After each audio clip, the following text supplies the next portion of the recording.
Social anxiety disorder, SAD, also called social phobia, is a mental health condition involving an intense, persistent fear of social situations where one may be scrutinized, judged, or embarrassed. Unlike ordinary shyness, which is common and generally manageable, SAD causes significant distress that interferes with daily functioning.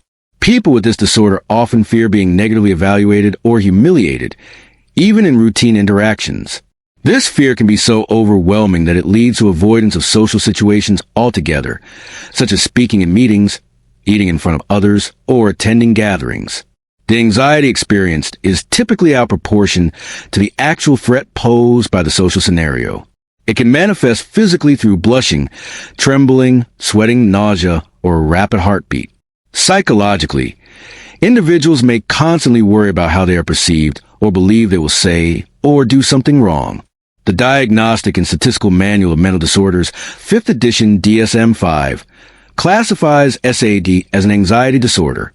For a diagnosis, the fear must be persistent, typically lasting 6 months or more, and must cause noticeable interference in social, occupational, or other important areas of functioning. While it often begins in adolescence, SAD can develop at any age and frequently coexist with depression or other anxiety disorders. Social anxiety disorder arises from a complex interaction of biological, psychological, and environmental factors. Research in genetics indicates that anxiety disorders, including social anxiety, tend to run in families, suggesting a hereditary component. Individuals with a first-degree relative, such as a parent or sibling, who has social anxiety are significantly more likely to develop the disorder themselves. However, genetics alone do not determine the condition. Rather, they increase vulnerability when combined with other risk factors.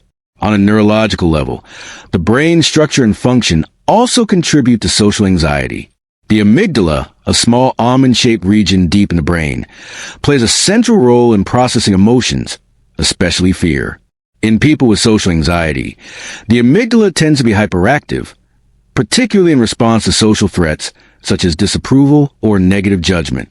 Functional MRI studies have shown that even neutral or mildly negative facial expressions can trigger heightened activity in this brain region, reinforcing the fear response and increasing sensitivity to perceived social dangers. Cognitive and psychological factors further intensify the problem.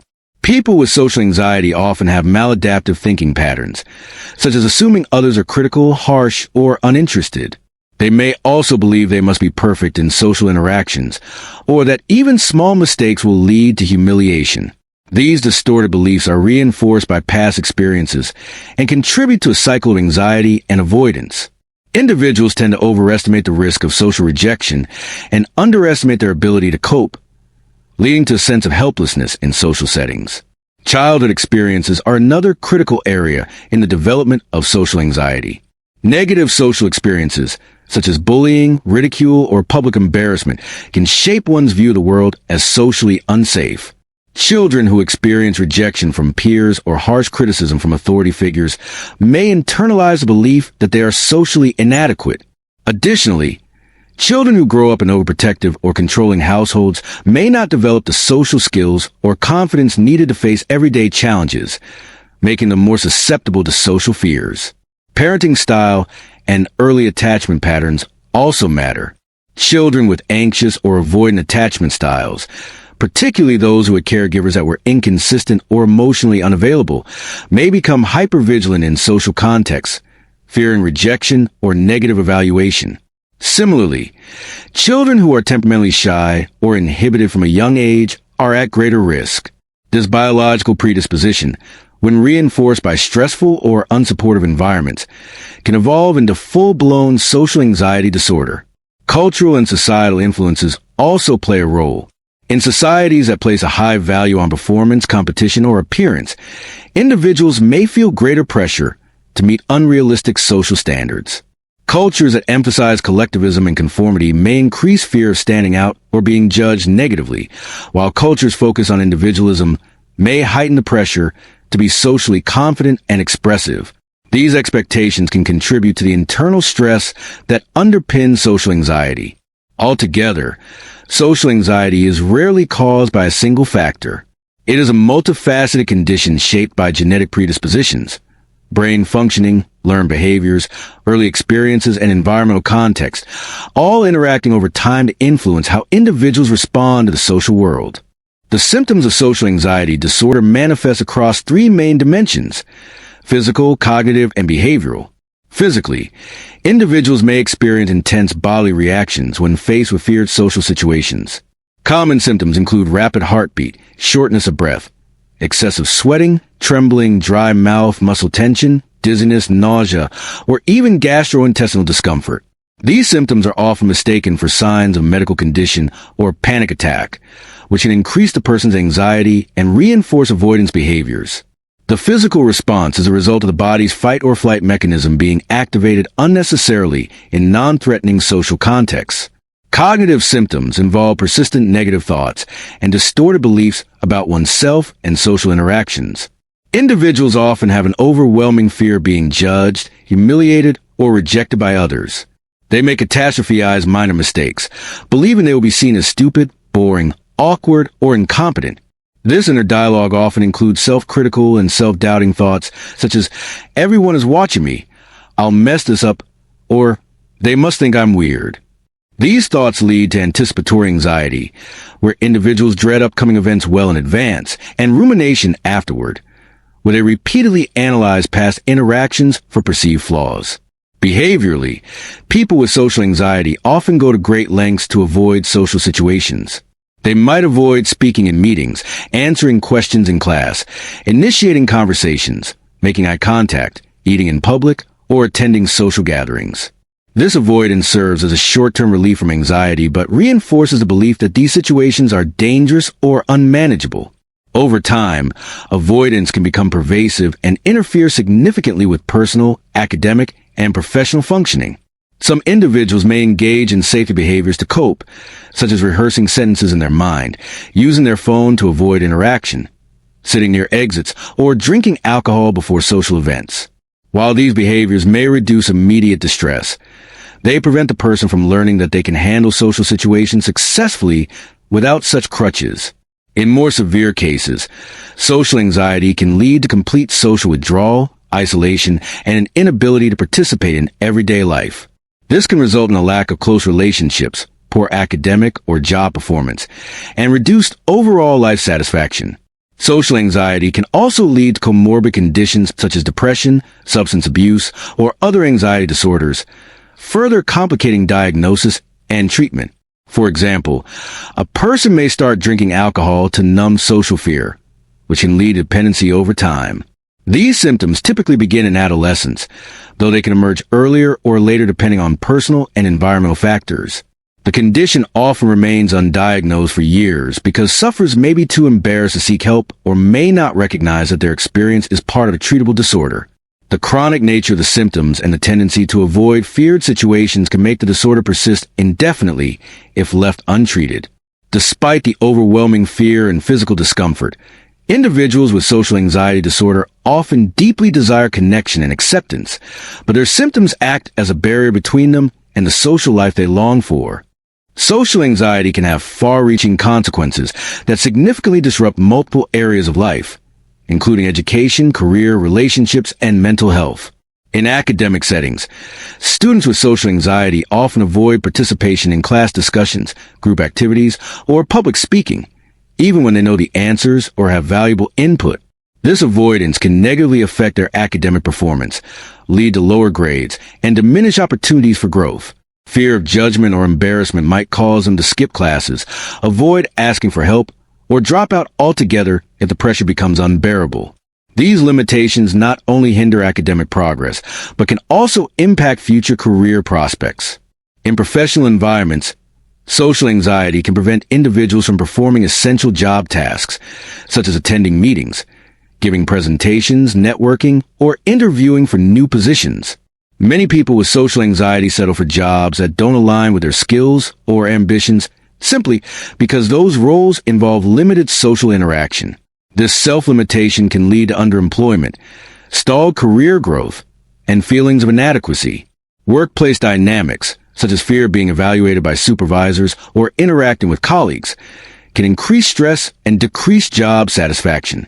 Over time, this can lead to burnout, frequent job changes, or prolonged unemployment. Socially, the disorder impairs the ability to build and maintain meaningful relationships. People with social anxiety often avoid gatherings, dates, or casual conversations, leading to loneliness and social isolation. Even when they're surrounded by others, they may feel disconnected due to constant self-monitoring and fear of saying the wrong thing. Close relationships may be strained by misunderstandings, as others might perceive the person as aloof, disinterested, or rude, when in fact they are simply anxious or overwhelmed. Forming new friendships or romantic relationships becomes challenging when the person avoids social contexts where such connections naturally form. The emotional toll of social anxiety is often accompanied by other mental health challenges. Depression is a common comorbidity, as persistent feelings of inadequacy, hopelessness, and isolation erode self-esteem and emotional well-being. Anxiety about social interactions can lead to chronic stress, insomnia, and exhaustion. In an attempt to cope, some individuals turn to maladaptive strategies such as substance use, particularly alcohol, which may initially seem to reduce social inhibition, but ultimately worsens the problem. Over time, the disorder can create a cycle in which the fear of social exposure leads to avoidance, which reinforces the anxiety and deepens the individual's sense of failure or difference. The inability to express oneself authentically or comfortably can lead to missed opportunities for personal development. Social growth, confidence, and resilience are often built through social experiences, and avoiding these experiences stunts emotional and psychological growth. Long-term isolation may also lead to a distorted sense of self and a belief that one is fundamentally flawed or unworthy. This mindset, shaped and reinforced over years of avoidance and missed experiences, makes it harder for individuals to break free from the cycle of anxiety and live a fulfilling life. The impact of social anxiety is rarely limited to just one area. It often spreads quietly but persistently into every corner of a person's world. Cognitive behavioral therapy, CBT, is widely recognized as the most effective psychological treatment for social anxiety disorder. It works by helping individuals identify and challenge negative thought patterns and beliefs that drive their anxiety. Through CBT, patients learn to replace distorted, fear-based thinking with more realistic and balanced thoughts. A typical CBT program for social anxiety includes psychoeducation, cognitive restructuring, behavioral experiments, and exposure exercises. For example, someone who fears public speaking may gradually work up to giving a short presentation in front of a trusted group, challenging belief that any mistake will lead to humiliation. CBT teaches long-term coping skills, and numerous studies have shown its effects to be enduring, even after therapy ends. Medications are also used in treatment, particularly when symptoms are moderate to severe. Selective serotonin reuptake inhibitors, SRIs, such as sertraline, fluoxetine, and paroxetine, are commonly prescribed. These medications help regulate serotonin levels in the brain, which can reduce anxiety symptoms over time. For individuals who experience situational social anxiety, such as speaking in public, beta blockers like propranolol may be used. These reduce the physical symptoms of anxiety, such as rapid heartbeat and trembling, by blocking the effects of adrenaline. Benzodiazepines can also provide short-term relief but are generally avoided due to the risk of dependence and sedation. Medication is often most effective when used in combination with therapy, rather than as a standalone treatment. In addition to formal treatments, certain lifestyle changes can significantly support recovery. Regular physical exercise has been shown to reduce anxiety symptoms by regulating stress hormones and boosting mood-enhancing neurotransmitters like endorphins. Physical activity can also improve sleep quality and self-confidence, both of which are commonly affected by anxiety disorders.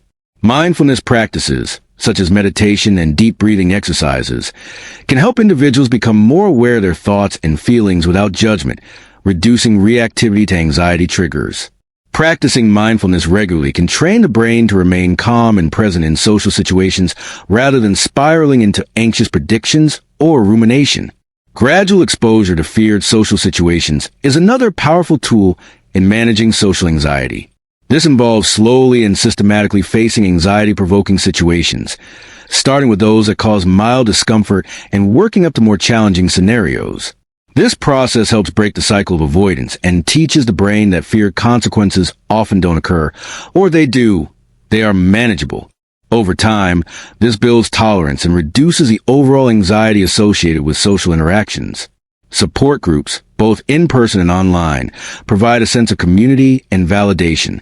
Knowing that others experience similar struggles can reduce feelings of isolation and shame. These groups often share coping strategies, offer encouragement, and provide safe spaces to practice social skills. For individuals unable to access in-person therapy, digital CBT platforms and mobile apps have become increasingly available and effective, offering structured exercises and guidance remotely. Combining these methods with professional help creates a multi-layered treatment approach that improves outcomes for individuals struggling with social anxiety disorder. Social anxiety disorder has increasingly gained recognition in modern psychology as a legitimate and treatable condition rather than a personal weakness or character flaw. As awareness grows, the stigma surrounding mental health, particularly social anxiety, is gradually diminishing. This shift is largely due to public education campaigns, open discussions by celebrities and influencers, and the growing presence of mental health topics in mainstream media. Schools, workplaces, and healthcare systems are starting to prioritize mental well-being, making it easier for individuals to acknowledge their struggles and seek help without feeling judged or ashamed. This cultural change is crucial, as stigma has historically been a major barrier preventing individuals from accessing support or treatment. One of the most impactful advancements in reducing stigma and increasing accessibility to care is the rise of digital therapy platforms and mobile mental health apps. These tools offer self-guided cognitive behavioral therapy modules, real-time anxiety tracking, and virtual sessions with licensed therapists. They cater to people who may feel uncomfortable with face-to-face interactions or who live in remote areas where mental health services are limited. Online therapy also provides a sense of anonymity and flexibility, which is especially helpful for those whose social anxiety makes traditional settings overwhelming. With these innovations, therapy becomes more approachable and convenient, leading to better engagement and outcomes. Social media, while sometimes a trigger for anxiety due to comparison and fear of judgment, also serves as a space for awareness and connection. Many individuals with social anxiety find comfort in reading about others' experiences, participating in online support communities, and following mental health educators who share coping strategies and positive reinforcement. These communities create spaces where people can share their feelings without fear, often leading to increased self-acceptance and reduced isolation. The ability to interact in controlled environments allows individuals with social anxiety to take the first steps toward engagement without the pressure of real-time social interaction. Educational systems are also beginning to include emotional literacy and mental health education in their curricula, teaching students from a young age about the signs of anxiety, emotional regulation, and the importance of seeking help can lead to early identification and intervention. This proactive approach not only reduces long-term impact, but also normalizes mental health conversations in a new generation. Students with social anxiety may feel more understood and supported when their schools implement inclusive and sensitive practices, such as flexible participation formats and peer support programs. Public figures who speak openly about their social anxiety further humanize the disorder and break stereotypes. When athletes, actors, musicians, and influencers share their personal struggles, it validates the experience of others and challenges the misconception that only shy or socially awkward individuals are affected. These narratives emphasize that social anxiety can affect anyone, regardless of confidence, status, or talent, and that it is a condition deserving of empathy, not ridicule. The evolving perspective on social anxiety marks a significant step forward in mental health advocacy. Greater awareness, technological accessibility, and shifting societal attitudes continue to improve the lives of those affected by this disorder, creating a world where seeking help is not just accepted but encouraged. It becomes clear that social anxiety disorder is a deeply rooted and multifaceted condition shaped by genetic, neurological, psychological, and environmental factors. Its symptoms affect individuals physically, cognitively, and behaviorally, often leading to significant disruption in education, career, and relationships. However, effective treatment options, such as cognitive behavioral therapy, Medication, lifestyle changes, and gradual exposure have proven highly successful in reducing symptoms and improving quality of life. The growing awareness, decreasing stigma, and increasing accessibility to mental health resources, especially through digital platforms, signal a hopeful shift toward early intervention and better outcomes. Understanding social anxiety not as a personal flaw, but as a valid and manageable mental health condition allows for empathy, support, and a more informed, compassionate society.